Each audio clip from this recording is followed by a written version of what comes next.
Actually, Liam. I enjoy Liam. He has a new kidney? Oh, poor guy. Have you always been involved in music?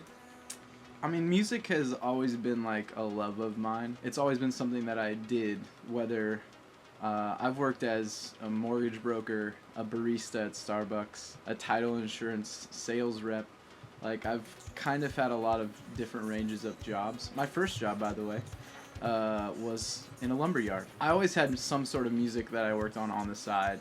I moved to Nashville almost 7.5 years ago. I worked for a manager, and I did like day-to-day management for Hawk Nelson, KJ52, Falling Up. That's kind of how like I got started out here. Through working for her, I met Rusty Varenkamp, who was one of the producers on our first record. I started making music with him, doing some writing, and that's kind of where it all started. What's it like being Justin Bieber's big brother? You know, it's great, except for the fact that he's overshadowed me. He's like so popular now that like he wouldn't even tweet about our band to just help us out. Like, hey, check out my big brother's band, Satellites and Sirens. He won't even do that. So, it's tough. How do you write songs? I've, over the last few years, had to force myself to write in different ways, but I think the most comfortable way that I like to write songs is sitting down and building some sort of a track with, you know, piano or synth or drum beats or something like that. I really like to get a chord progression down, and I like to get the feel of almost a completed song down before I like to try to put melodies and lyrics to it. I would have to say Jimmy Eat World inspires me.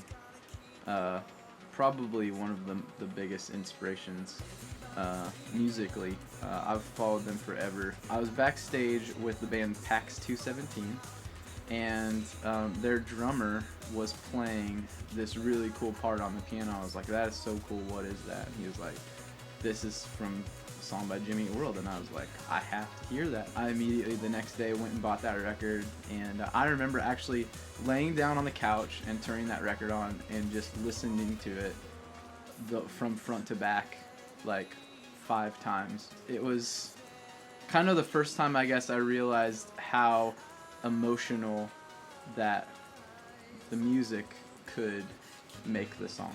So it wasn't just how emotional a lyric or a melody could make it, but how you could go into a musical breakdown or something like that that was so emotional that you could really feel and sense what the rest of the song was kind of about. What aspect of music do you enjoy the most? There's 2 parts I enjoy the most. One, I love the studio. I love being creative. I love putting different minds in on a song and kind of trying to figure out what you can come up with.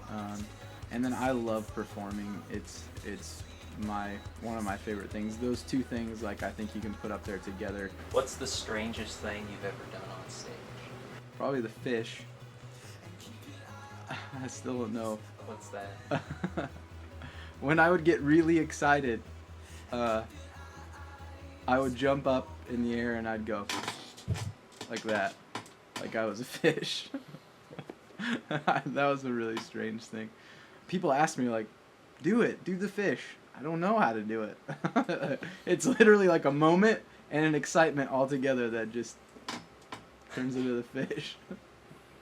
I think a song that probably means the most and that I feel like has probably made a difference in people's lives would be Ready to Save. Over anything, I think what we want to do with our music is connect with somebody and have it be a tool that leads them to bettering their lives, finding hope, turning their eyes on Christ. Like, those are the reasons that we make music. On the other aspect of that, I think one of my favorite songs that we've ever written was the song Awkward.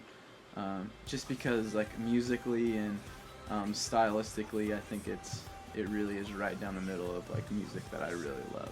Life has changed dramatically since I've acquired a guitar. I believe that I'm happier, more creative. I've, like, channeled my inner 80s. It was like marrying a beautiful woman. I love to use the program Reason. That is by a company called Propellerhead. And it is my favorite program to program in. You know what's crazy? Since Jimmy Eat World is my favorite band, but I think I would rather write with John Foreman. I think he would be the top of my list of somebody I'd like to write with. I can't fault you for that. John Foreman, write with me.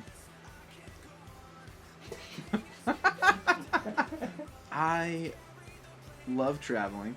I love the fact that we are in a different place all the time. And I love the fact that I get to do that with my friends.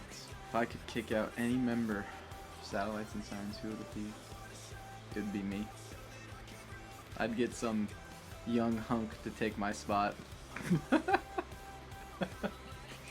As opposed to an old hunker. Yeah, opposed to an old hunker. Back me up, Chewie! Dude, Chewie frustrated with the book he's reading in a library.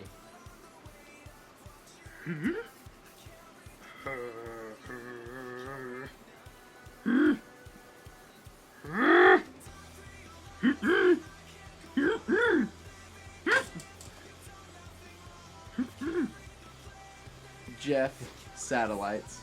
Follow me on Twitter. Han Solo likes it. I don't let it go. I find it so hard to let you know. I want to show that I can grow.